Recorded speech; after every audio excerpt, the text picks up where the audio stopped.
Hello guys, welcome back to this channel. Guys, इस video में हम लोग बात करेंगे रिलायंस कम्युनिकेशन लिमिटेड के लिए एक अलग एंगल से, एक अलग पॉइंट, एक अलग तरीके से। लेकिन शुरू करें उससे पहले आपसे रिक्वेस्ट करने की कोशिश करूंगा कि अगर आप इस फाइनेंस मार्केट चैनल को फर्स्ट टाइम देख रहे हैं तो सब्सक्राइब करके बेल आइकन को हिट कर लीजिए ताकि हर वीडियोज़ की नोटिफिकेशंस आपको मिलती रहें और आप सबसे पहले देख पाएंगे। तो गाइस देखिए, रिलायंस कम्युनिकेशन लिमिटेड को लेकर के काफ़ी लोग चिंतित रहते हैं और काफ़ी लोग मुझसे क्वेश्चन पूछते हैं कि आप इसी के ऊपर काफ़ी वीडियोस क्यों बनाते हो। तो देखिए, यहाँ पे एक ही इसी कंपनी के ऊपर रिसर्च अगर की जाए तो एक तरीके से देखा जाए तो संसार है, एक बहुत बड़ा समुद्र है। और मैं बहुत सारी इन्फॉर्मेशन, बहुत सारी चीज़ों के ऊपर रिसर्च जो है करता रहता हूँ। रिलायंस कम्युनिकेशन ही नहीं बल्कि मुकेश अंबानी और इन दोनों के बीच की जो क्या छुपी हुई चाल है, इसको भी ढूंढने और तलाशने की कोशिश करता रहता हूँ।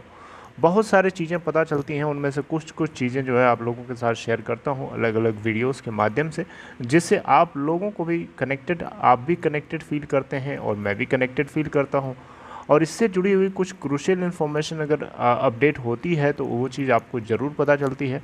फिलहाल मैंने आपको बताया था कि रिज़र्व बैंक ऑफ इंडिया को और फाइनेंस मिनिस्ट्री को 18 अप्रैल से पहले पहले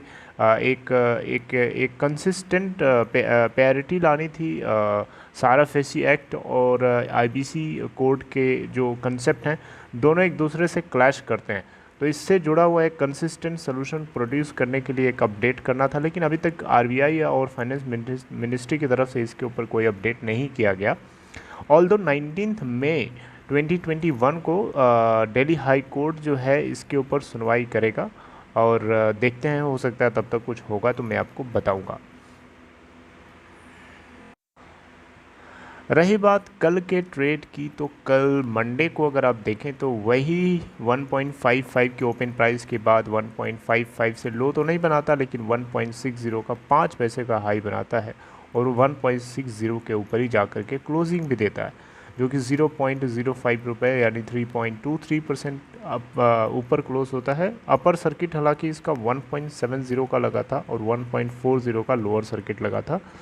442.49 करोड़ इसकी मार्केट कैप है। आप देख सकते हैं मार्केट कैप काफ़ी रोड हो गई है, कहाँ 600-700 करोड़ के आसपास हुआ करती थी जब ये 1.80, 1.90, 2.10 के आसपास ट्रेड होता था।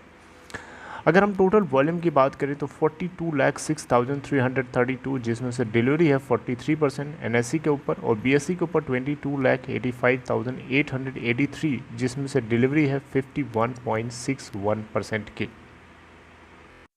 अब देखिए, यहाँ पे इन दोनों भाइयों के बीच की जो गहरी दोस्ती है उसके बारे में हर कोई आसानी से नहीं पकड़ सकता है, क्योंकि ये दोनों भाइयों के बीच में क्या चलता है क्या नहीं चलता है, ये चीज़ पब्लिक डोमेन में आने ही नहीं दी जाती है। और पब्लिक डोमेन में जब तक नहीं आएगी तब तक ना हमें, ना आपको, ना किसी अथॉरिटी को, किसी को शक तक नहीं होगा कि एक्चुअलिटी में यहाँ पे क्या हो रहा है। आज की डेट में जो विजय माल्या है, इसके अलावा नीरव मोदी है और ना जाने कितने ऐसे लोगों ने जो इंडियन बैंकिंग सिस्टम को बुरी तरीके से चूना लगाया है, वो लोग या तो जेल में हैं या तो इस देश को छोड़ करके भागे हुए हैं। यानी उनको पकड़ने की कोशिश करी जा रही है। जो भागा हुआ है उसको पकड़ने की कोशिश करी जा रही है, और जो भागा नहीं हुआ है, जो घर के अंदर ही चोर बैठा है, उसको पकड़ने की कोशिश नहीं की जा रही है, बल्कि वो आराम से सुकून की ज़िंदगी जो है जी रहा है अपने परिवार के साथ।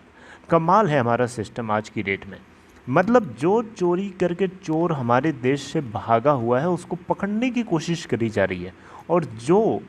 चोर हमारे देश के अंदर चोरी करके हमारे देश के अंदर ही बैठ करके सुकून की ज़िंदगी जी रहा हो, उसको पकड़ने की कोशिश नहीं की जा रही है।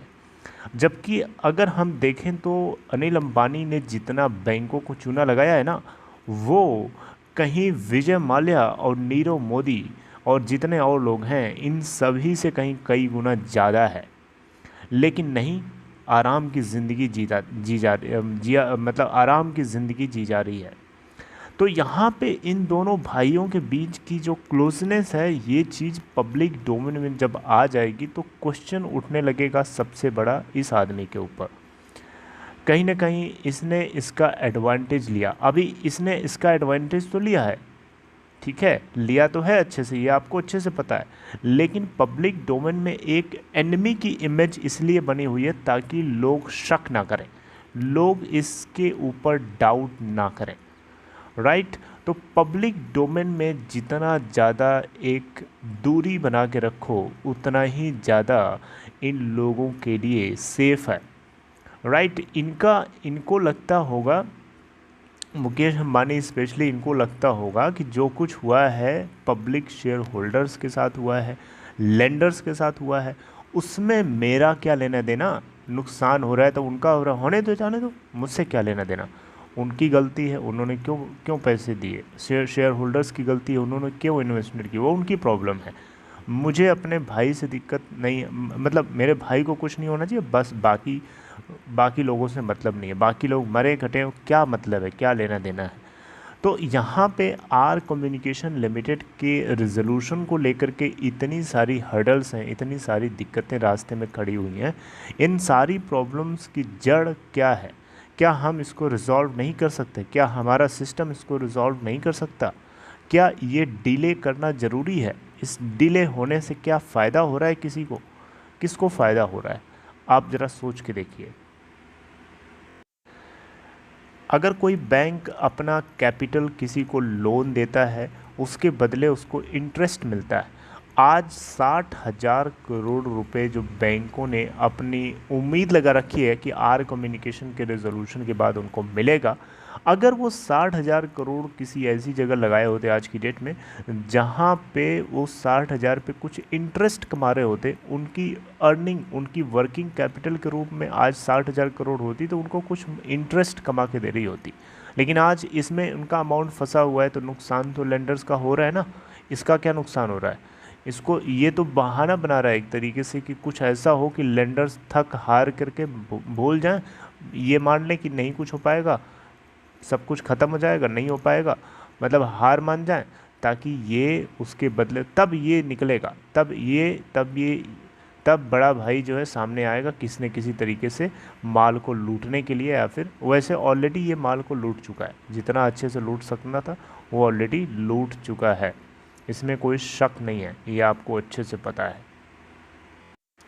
अभी आज की डेट में हमारा सिस्टम अगर टाइट होता, सही होता ना, तो आज की डेट में अनिल अंबानी को कड़ी से कड़ी सज़ा जब सुनाई जाती, तब इन दोनों के बीच का जो असली प्यार है, असली जो लगाव है, असली जो गहरी दोस्ती है, तब सामने निकल के आ जाती, तब हकीकत पता चलता, तब हमें दूध का दूध और पानी का पानी साफ साफ दिखाई देता। लेकिन अभी क्या है, अभी एक तरीके से पीठ पीछे, पब्लिक के पीठ पीछे की जो गहरी दोस्ती है, उस गहरी दोस्ती का असर इस कदर है आज की लाइफ में कि इतना बड़ा क्राइम करने के बावजूद भी ये आराम से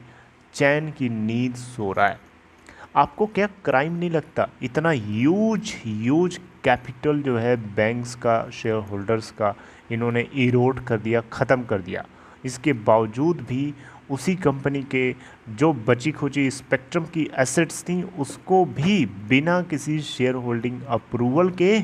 आर कॉम के स्पेक्ट्रम को जियो को यूज़ करने दिया। तो ये क्राइम नहीं बोलते हैं आप, क्या इसको क्राइम नहीं बोलेंगे?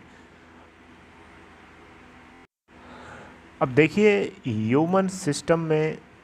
जो भी गलती हो जाती है, लेकिन ऊपर वाले की नज़र में वो गलती पकड़ी जाती है, लेकिन उस गलती से बच नहीं पाएगा कोई।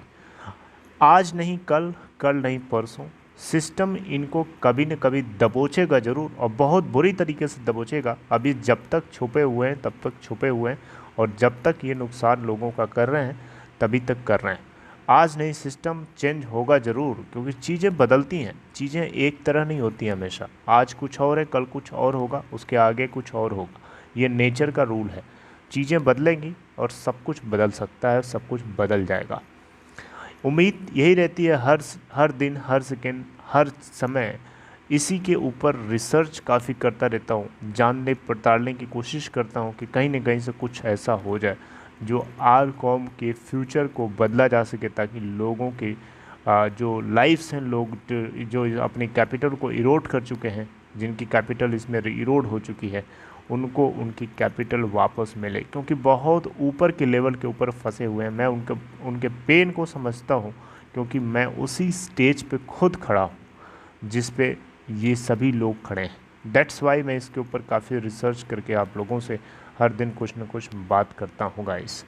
आई होप कि आज की ये इन्फॉर्मेशन आपको थोड़ी बहुत अच्छी लगी होगी। अगर आपको ये कंटेंट अच्छा लगा तो आप इसे लाइक कर सकते हैं, और डिस्क्रिप्शन बॉक्स में देखिएगा आपको एक लिंक मिलेगा, उसे क्लिक करके आप चाहें तो अपस्टॉक में अकाउंट ओपन करा सकते हैं अगर आप नए हैं तो। See you guys next time, take care.